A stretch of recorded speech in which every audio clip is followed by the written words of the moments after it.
आप लोग कुछ ना कुछ छोटे छोटे टिप्स आपको मिलेंगे।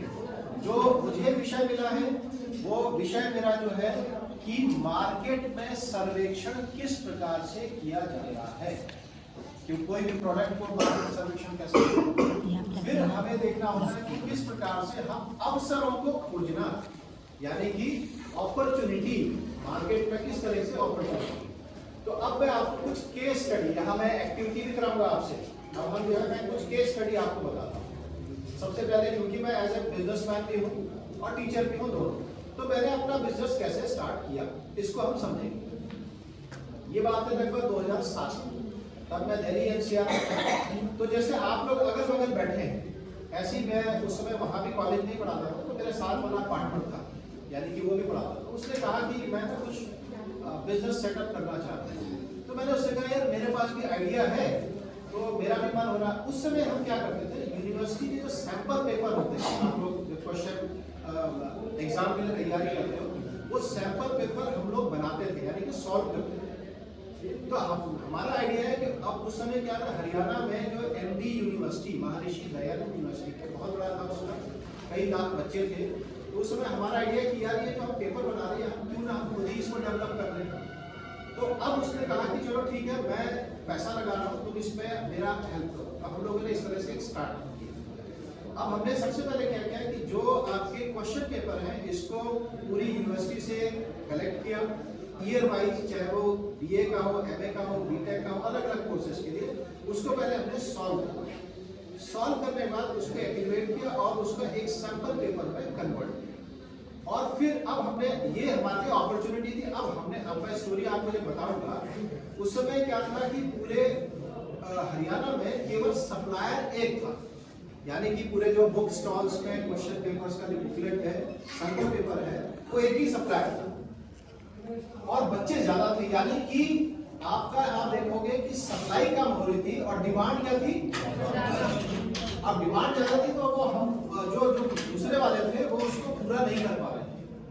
तो हमने विचार आया कि जब ये, और उसमें कुछ ना कुछ खामियां थी उनके प्रिंटिंग में समथिंग, तो हमने जब ये अवसर देखा कि यार अब पर हमारी पकड़ थी यूनिवर्सिटी में, सारे लगभग सारे कॉलेजेस में, क्योंकि हमारे दोस्त होते हैं, कुछ उधर पढ़ा रहे हैं, कुछ हमारे थे दूसरे कॉलेज में पढ़ा रहे हैं। इस तरह हमारा एक अच्छा नेटवर्क था, यानी कि हमारी नेटवर्किंग बहुत अच्छी थी, हमारे जो परिचय अच्छे थे।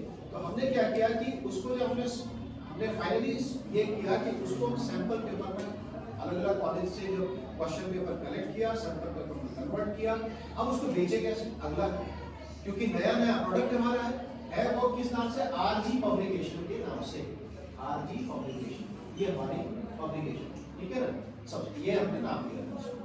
अब ये आरजी पब्लिक, अब उसका है कि किस प्रकार से इसको मार्केटिंग खरीदेगा कौन, कैसे बिकेगा, इसका सवाल।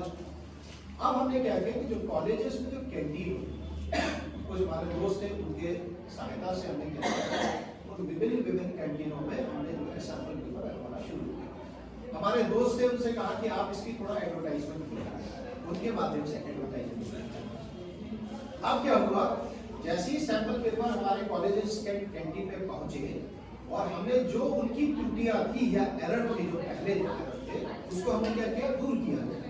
तो अब उसमें जो अब ये सारी चीजों के पहले हमें क्या करना था। अब मैंने कहा कि हम जो है इसका जब हम बिजनेस करते हैं तो इसकी अपॉर्चुनिटी को या अवसर को खोजते हैं।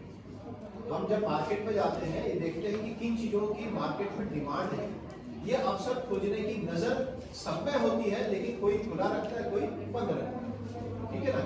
तो अपॉर्चुनिटी हमारे आसपास हमेशा रहती है, ऑलवेज देयर। अब हमें जो है ये सोचना है कि किस प्रकार से इसकी खोज करनी है, पहचान करनी है, ये हम लोग को आइडिया आना चाहिए। अब हमने जब देखा कि इस तरह की कमियां हैं, तो हमने जो उसको जो है तुरंत कैच करने का, तुरंत हमने दोनों पार्टनर थे, उसने थोड़ी सी हेल्प करी, मैंने थोड़ी सी हेल्प दी, दोनों ने मिलकर ये सेटअप तैयार किया। अब सेटअप तैयार करने के बाद हमने जो है पहले स्टूडेंट से फीडबैक लेना शुरू किया, जो क्योंकि उसके जो एंड कस्टमर है कौन है, स्टूडेंट है। सैंपल पेपर का कौन होता है, स्टूडेंट होते हैं। उनसे हमने क्या किया कि फीडबैक लेना शुरू किया स्टूडेंट से, कि बताओ कि और इसमें सैंपल पेपर में क्या कमियां हैं, कैसे इंप्रूवमेंट हो, क्या चाहते हो उसमें। तो स्टूडेंट्स ने बताया कि ऐसे ऐसे चाहते हैं। हमने उन कमियों को दूर किया और उसमें कंपाइल किया। कंपाइल करने के बाद फिर हमने उसको लॉन्च किया। लॉन्च करने अब आता है कि जब हमने कैंटीनों का रखा, दोस्तों को बोला, स्टूडेंट्स को भी कन्विंस किया, और देखते देखते हमारा लगभग 2007 के एंड में और 8 के शुरुआत में वो शुरू हुआ। क्योंकि सेमेस्टर पेपर होता था, सेमेस्टर पेपर दिसंबर जनवरी में चलता था, तो हमने वहीं से स्टार्ट किया और हमें जो है बहुत अच्छा रिस्पॉन्स आया। और 2007-8 से शुरू किया, 11-12 तक हम लोग का टर्नओवर जो है 3 करोड़ का हो चुका। कितने का? 3 करोड़। ठीक है ना, 3 करोड़ का टर्नओवर हमारा हो चुका। ये लगभग 3 से 4 वर्ष बहुत सुंदर हमारा एक जर्नी रही है।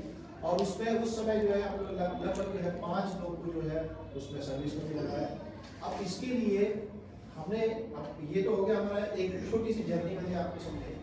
अब इस जर्नी में अब हम लोग समझेंगे इस जर्नी में जरूरतें किस किस चीज की है। सबसे पहले कि अब जो मैंने कहा कि जो बाजार में जो अवसर है या मार्केट में जो अपॉर्चुनिटी है वो हमें देखना आना चाहिए। आप लोग मार्केट में जा रहे हैं, अब आप मार्केट में जा रहे हैं, आप लोग चाहते हो ये अवसर कब पहचानोगे? जब आपको जरूरत हो। अगर जरूरत ही नहीं है, जब आपको भूख लगेगी तब आपको देखोगे जगह जगह खाने की व्यवस्था है, आप खोजोगे कहाँ खाने की व्यवस्था है। यानी कि आपको बिजनेस की भूख भी होनी चाहिए अपने करियर में कुछ करने के लिए। अगर बिजनेस में आपको करियर बनाना है तो उसके लिए आपको भूख होनी चाहिए। उस भूख के लिए अब आपको अपनी पहली नजर निगाह रखनी चाहिए, और वहीं से हमने शुरू किया। अब मैं ये अपनी एक छोटी सी आपको जर्नी बताऊं, ठीक है ना, फिर मैं आगे और बताऊंगा कि यहाँ तक कैसे आया, यहाँ कैसे कैसे किया। सबसे पहले हमें ये समझना है, आपने एक नाम सुना होगा स्टार्टअप, नाम सुना है? स्टार्टअप कोई बताएगा क्या है स्टार्टअप? क्या एक जन कोई बताएगा स्टार्टअप मतलब क्या होता है? स्टार्टअप और दूसरा सुना है आपने एंटरप्रेन्योरशिप, है ना? दोनों में कुछ फर्क है ना? क्या है कोई पता? स्टार्टअप छोटा बिजनेस होता है। स्टार्टअप बिजनेस कोई दुकान चल रही है, हाँ तो उसका स्टार्टअप हो गया। ठीक है। एंटरप्रेन्योरशिप का जो जिसमें मेरा बिजनेस है वो चालू हो रहा है। बहुत बढ़िया, थोड़ा सा मैं और इसमें करेक्शन और करूंगा। और कोई बताएगा? शाबाश, और कोई बताएगा? स्टार्टअप और एंटरप्रेन्योरशिप कोई बताएगा? स्टार्टअप और एंटरप्रेन्योरशिप में क्या है? मैं गणित से हम इसको समझते हैं, थोड़ी बहुत गणित तो आती होगी, दिक्कत नहीं है। आपने सुना होगा जीरो, सुना है? जीरो नाम सुना है? जो स्टार्टअप है, स्टार्टअप क्या करता है? जीरो से शुरू होता है, 1 तक पहुंचता है। इसका मतलब क्या हुआ? इसका मतलब हुआ कि जो स्टार्टअप करता है, ऐसा व्यक्ति जिसने स्टार्टअप किया, उसने बिल्कुल स्क्रैच से कोई नई चीज इजाद कर ली और बिल्कुल ये अलहदा होता है, यानी कि इसके कॉपी और कहीं नहीं है। जैसे अब उदाहरण देखो, अब समझे, ठीक है ना? हो गया ये? लाओ इधर लाओ, ये डिस्टर्ब कर रहा है। आगे वाले सीट के आगे वाले सीट पर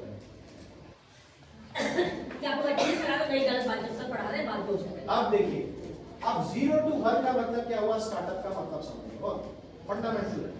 अब स्टार्टअप का मतलब जैसे आप लोग फेसबुक चलाते हो, जब फेसबुक मार्क जकरबर्ग जब आपकी तरह एक कॉलेज कैंपस में ऐसी स्टूडेंट्स था, तो उस समय वो अपने कंप्यूटर से कुछ सर्विस करता था। उसने क्या किया कि कुछ स्टूडेंट्स को 1, 2, 3 अपने दोस्तों को एक ऐसा प्रोग्राम सेट किया और उसने ज्वाइन करवा दिया, और फिर उसने बोला बाकी हॉस्टल में उन बच्चों को ज्वाइन करें। ये पहला था, इसको बोलते हैं स्टार्टअप, और जिसको हम बोलेंगे 0 to 1।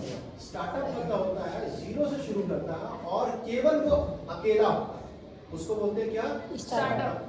यानी कि इसकी नकल का कोई दूसरा आपको नहीं मिलेगा, इसको बोलेंगे स्टार्टअप। तो मार्क जकरबर्ग ने जब फेसबुक स्टार्ट किया तो वो अपना एक अकेला था, उसकी नकल करने वाला कोई नहीं था, तो वो 0 to 1 हो गया।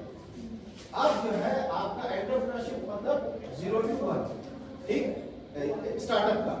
अब स्टार्टअप जब आपका, आप जैसे मान लिया कि पेटीएम है, अब पेटीएम जब सबसे पहले स्टार्ट किया, यानी कि ट्रांजैक्शंस जो होता है आपका, या किसी तरह का ऐप, कोई भी आप जिसने फर्स्ट ऐप बनाया था, वो क्या हुआ? आपका स्टार्टअप। उसके बाद जब बनाने लगते हैं, उसकी नकल करने लगते हैं, उसको बोलते हैं 1 to n। 1 to n का मतलब अनंत, यानी कि 1 से लेकर n तक, n कई हो सकते हैं, 1000 लाख, कई लोग हो सकते हैं। तो ये हो गया एंटरप्रेन्योरशिप, ये हो गया स्टार्टअप। क्लियर हो गया? Yes sir. अब इसमें जो है स्टार्टअप में क्या है कि सिंगल वाला, इसकी नकल करने वाला कोई नहीं है। यानी कि अब फॉर एग्जांपल जो आपका कोको कोला है और थम्स अप है, इन्होंने क्या किया, इनका जो इसमें फॉर्मूला है जो बनाया है, वो फॉर्मूला आज तक किसी को नहीं बताया। हालांकि बाकी लोगों ने नकल कर ली, लेकिन वो जो फॉर्मूला इन्होंने वो अभी तक डिस्क्लोज किसी को नहीं किया सबसे पहले, और इनका बहुत बूम हुआ, बहुत तेजी से चला वो 0 to 1 में आता है। ठीक है ना? इसी तरह आपके और कई सारे बिजनेस हैं, जैसे आपका अभी जो एजुकेशन में बहुत सारे चल रहे हैं, एजुकेशन में जितने भी सॉफ्टवेयर बने हैं, जो फर्स्ट टाइम जिसने बनाया वो आपका 0 to 1 आता है। तो स्टार्टअप मतलब समझ में आ गया। अब जो है एंटरप्रेन्योर में 1 to 1 का मतलब इसको आप समझें। एंटरप्रेन्योर, अब मैंने जो किया है, जो मैंने बिजनेस स्टार्ट किया है, मैं एंटरप्रेन्योर का 1 to 10 क्यों आता हूँ 1 to 10? क्योंकि मेरे जैसे पहले कॉपी बनाने वाले पहले और भी, ठीक है, यानी कि ऑलरेडी एग्जिस्ट है। अब मैंने उसमें कुछ बदलाव किए, कुछ वैल्यू एडिशन, यानी कि कुछ बदलाव ऐसे किए जो उसमें कमियां थी, उस कमियों को दूर करके मैंने किया। अब मेरे जैसे और भी हो सकते हैं, 1 2 3 करके n तक मैं पहुंचा। इसको बोलेंगे क्या? एंटरप्रेन्योरशिप या उद्यमिता। उद्यमिता में कुछ वैल्यू एडिशन करते हैं, कुछ उसमें मूल्य वर्धन करते हैं। ठीक हो गया? मूल्य वर्धन समझ आ गया? कुछ नई चीजें ऐड ऑन करते हैं। अब हो सकता है कि मैंने अभी कॉपियां मैन्युफैक्चरिंग की, अब मैन्युफैक्चरिंग करते हुए हमने क्या डिफरेंट किया इसमें, ये जो पहली डिजाइनिंग है ये हमने बच्चों से मांगी, छोटे छोटे बच्चों से। जो कवरिंग है ये वाली, हमने क्या किया कि ये कवरिंग जो है हमने अलग अलग, जैसे स्टूडेंट से बोला कि आपको क्या चाहिए, तो छोटे छोटे बच्चों से मांगा, तो उनको उन्हीं की डिजाइन का जो उन्होंने चाहा वो मांगा। तो ये हमने कुछ इसमें वैल्यू ऐड, ठीक है ना? तो ये वैल्यू ऐड ताकि बच्चे इसको हाथों हाथ देखें। अब ये आपका दोनों में डिफरेंस आपके समझ में आ गया, दोनों में भिन्नता है। तो अब हम जो है, अब यहाँ पर स्टार्ट, मैं आपको सबसे पहले कुछ एक्टिविटी कराऊंगा, फिर उसको हम समझेंगे अब कैसे मतलब कि अपॉर्चुनिटी को कैसे देखते हैं। ठीक है, अपॉर्चुनिटी को कैसे देखते हैं। आपको केवल 5 से 10 मिनट दूंगा, 5 मिनट ही है, आपको टिक करना है। ठीक है ना? हमारा जो सब्जेक्ट है वो बाजार सर्वेक्षण और बाजार में अवसर का बाजार सर्वेक्षण। अब बाजार सर्वेक्षण क्या होता है, और बाजार सर्वेक्षण के बाद उस अपॉर्चुनिटी को, अवसरों को किस प्रकार लिया जाता है। ठीक है ना? जैसे आज से लगभग 10-15 साल पहले आपका एंड्रॉयड मोबाइल नहीं थे, ठीक है ना? एंड्रॉयड मोबाइल 12 के आसपास आए, उसके पहले नहीं थे, कीपैड वाले। ठीक, तो उस समय किसने सोचा होगा कि आखिर ये जरूरतें क्यों है। अब जब से एंड्रॉयड मोबाइल आया तब से क्या क्या चीज हट गई, लोगों की घड़ियां हट गई, ठीक है ना, लोगों के कैमरे हट गए, ठीक है ना, लोगों के रेडियो हट गए, और अब ये समय आ गया कि लोगों के घरों की टीवियां गायब हो रही है, क्योंकि सारी चीजें किसमें आ गई आपकी। तो ये आपने देखा कि अब ये किस चीज से पता लगता है, जो बिजनेसमैन ऊपर बैठे हैं वो किस तरह से सर्वे करते हैं, मतलब मार्केट में जाके सर्वे करते हैं, पैनी निगाह रखते हैं, और वो देखते हैं अपॉर्चुनिटी को कैसे निकाला जाए। तो छोटा सा सर्वे ये ऑलरेडी मैं करा चुका हूँ, तो अब मैं आपसे कराऊंगा, ठीक है ना? आपको केवल टिक करना है, मैं आपको समझाता जाऊंगा, बताता जाऊंगा आपको। केवल आपको पहला पेज देना है, ठीक है ना? ये वाला, दूसरा पेज बाद में हम करेंगे, ठीक है?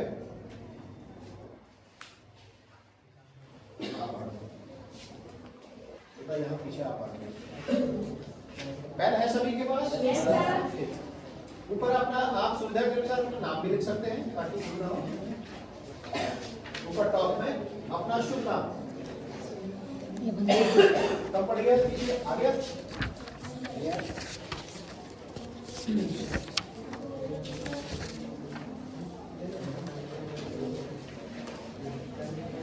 आप लोग भी है क्या?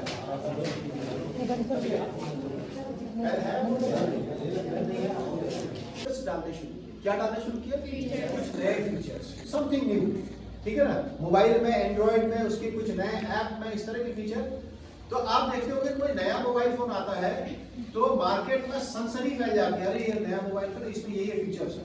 तो आपको सबको पता लगेगा। अब आपके पास जो मोबाइल फोन है वो आपको बुरा लगेगा, आप लोगों की यार मुझे नया मोबाइल फोन लेना चाहिए, आपको आप एनी हाउ कैसे भी आपको पैसे की व्यवस्था करें। तो ये मार्केट सर्वे क्या कह रहा है, आप सभी के पास मोबाइल है लेकिन कस्टमर 100% है, कस्टमर 3 साल या 2 साल में अपना नया मोबाइल फोन बदलने के लिए तैयार है। तो आप देखोगे एक जमाने में ये दुकानें जितनी थी आपके मोबाइल फोन की, वहां मोबाइल फोन नहीं होते थे, वहां एसटीडी या पीसीओ बूथ होते थे। अब वो क्या हो गए, सब गायब, सारे गायब हो गए। अपने स्टूडेंट लाइफ में घर में फोन करना होता था, पीसीओ बूथ में जाते थे और वो गायब हो गया। आप देखिए मार्केट अपॉर्चुनिटी कैसे निकल के आई।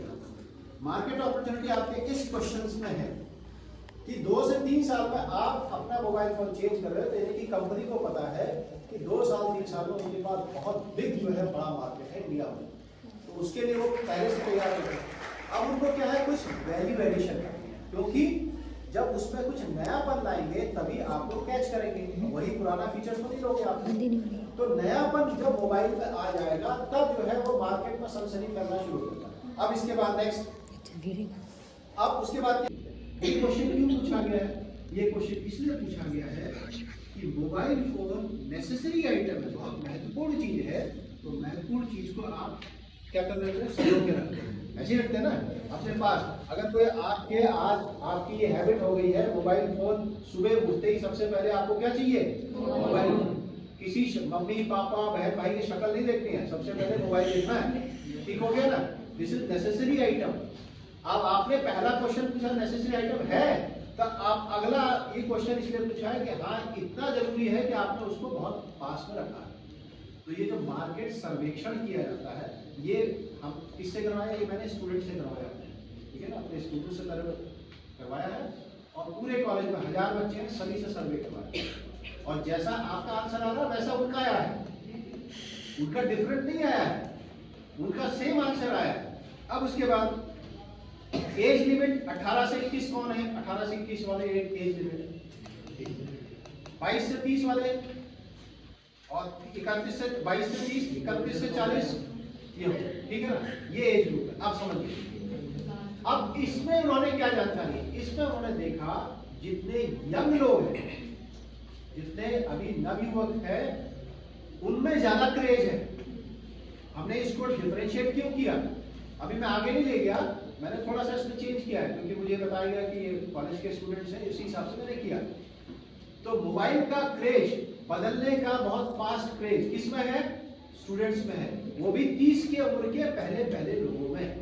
अब आप 30 के ऊपर जैसे जाते हैं तो मोबाइल का क्रेज थोड़ा सा कम हो जाता है, लेकिन बहुत जल्दी नहीं बदलते, वो 2-3 साल में नहीं बदलते, वो बहुत साल। अब मेरे पास है, वो हो गया कई साल हो गए, ठीक है ना, मैंने नहीं बदला। अब आप लोगों में क्रेज है, तो उनको पता है कि जो यंग एज वाले हैं वो बहुत तेजी से अपना मोबाइल चेंज करते हैं, क्योंकि उनका जो मार्केट है बहुत तगड़ा है, और मार्केट में एक ऐसे लोग हैं जो बहुत क्रेजी होते हैं, बहुत अपने आप में जिनमें जुनून होता है चीजों में, ठीक है ना। आप लोग धरने पे बैठ जाते हो, घर में नहीं ये वाला मोबाइल चाहिए और नहीं दोगे मैं कॉलेज नहीं जाऊंगी, ऐसे ही है, ये होता है ना। अब ये चीजें आपके कंपनी वालों ने पकड़ रखा है, उनको पता है। अब इसके बाद बाकी चीजें, अब जैसे फॉर 8वां क्वेश्चन में जो इसने पूछा है कि क्या क्या एक्टिविटी करते हो, इसका मतलब समझना। इसमें जो इसने लिखा है, कंपनी वाले ये पता कर लेते हैं इससे कि आप लोग जो एक्टिविटी करते हो, अधिकतर लोग उसमें क्या एक्टिविटी करते हैं, सोशल नेटवर्किंग या गेम या एंटरटेनमेंट या सबसे कुछ इस तरह का। तो कंपनी वाले उसी के अकॉर्डिंग उसमें फीचर्स डालते हैं, नए फीचर्स।